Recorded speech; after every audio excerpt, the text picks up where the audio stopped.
Trump is preparing for nuclear war. After 2022, public attention has once again turned to the topic of world leaders' bunkers. This doesn't seem strange at all. Every time the world entered a phase of global crisis or war, heads of state used secure underground facilities as decision-making centers.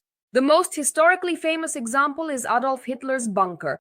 It was there that the Führer witnessed the defeat of Nazi Germany and took his own life. The film Downfall, an Oscar nominee in 2004 for Best Foreign Language Film, meticulously recreates events that many today find reminiscent of our current times. Such structures were not exclusive to the Third Reich. Bunkers also existed under Soviet rule and consequently among European leaders as well in particular. But already in the era of the coronavirus, and especially after 2022, following the start of the full-scale war, a different image became entrenched in popular culture: the bunker of Vladimir Putin, the very one who declared war on Ukraine and attacked Ukraine. It turned into a pop culture meme as the place the Russian president is afraid to leave. At the same time, at various periods, accusations of bunker mentality were even directed at Volodymyr Zelensky. In 2026, the topic entered a new cycle.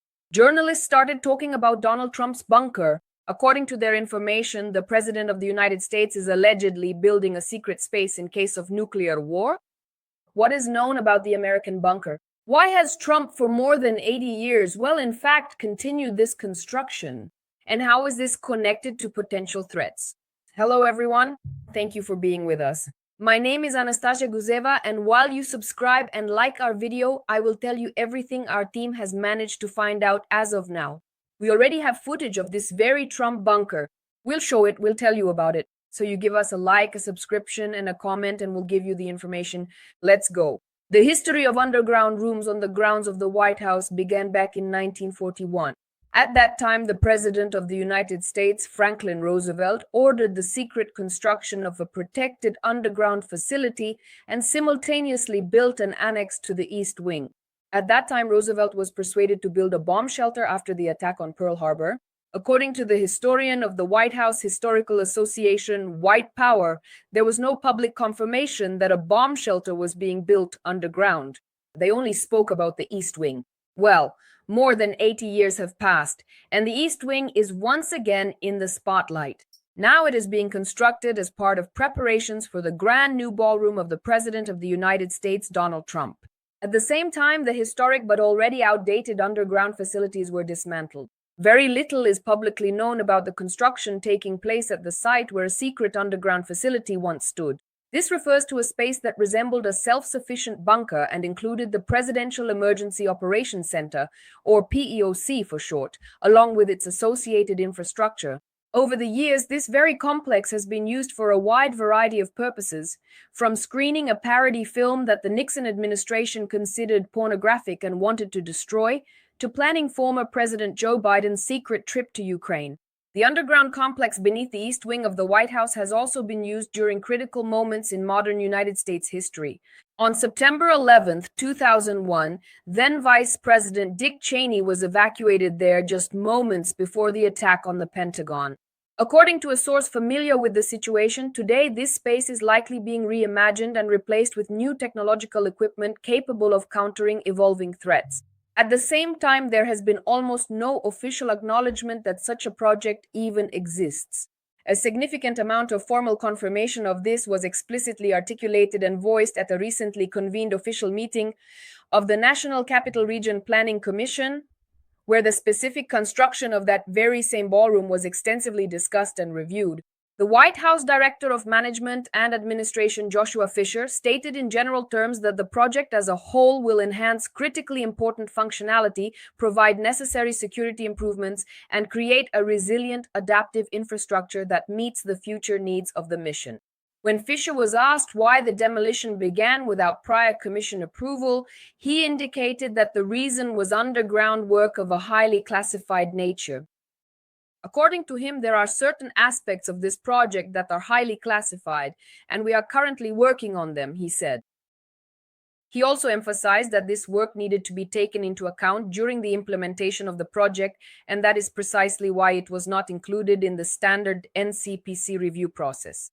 The White House declined to comment on the situation in response to CNN's inquiry, and at the same time, in court documents filed in the case seeking to halt the construction of the East Wing, the administration stated that stopping the underground work would jeopardize national security and, accordingly, harm the public interest.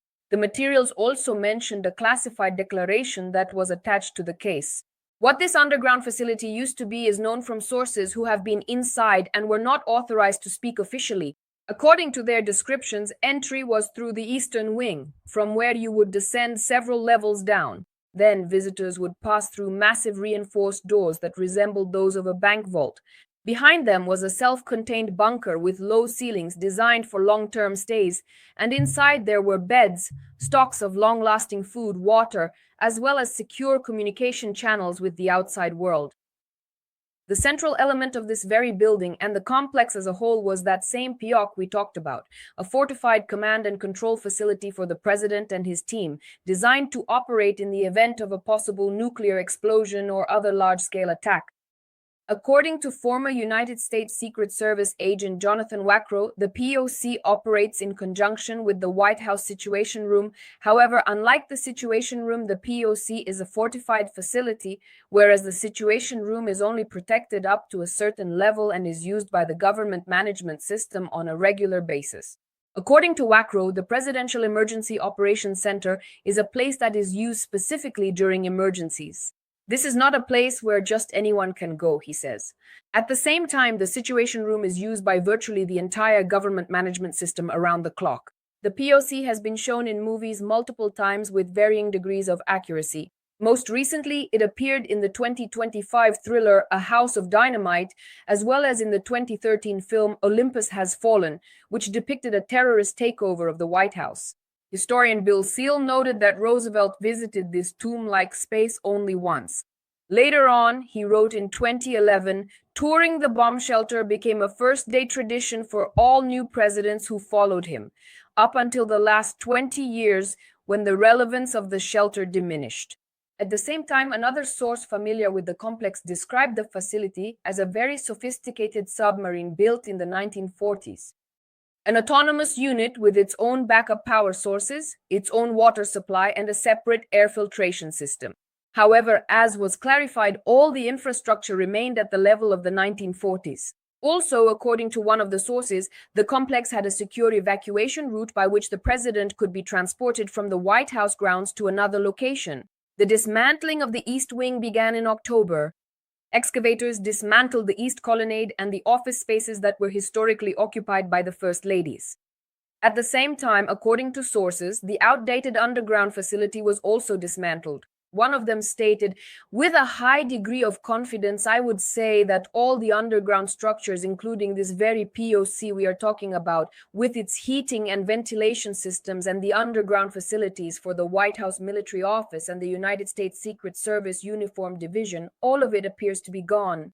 For those concerned about the president's safety without such a bunker, the same source replied that there are numerous backup options to protect the head of state in case of an emergency. At the same time, details about what will be built in place of the former infrastructure are almost entirely absent from public sources. It is likely that, over time, this information may be disclosed, as has happened before. But the bunker is not only in the White House.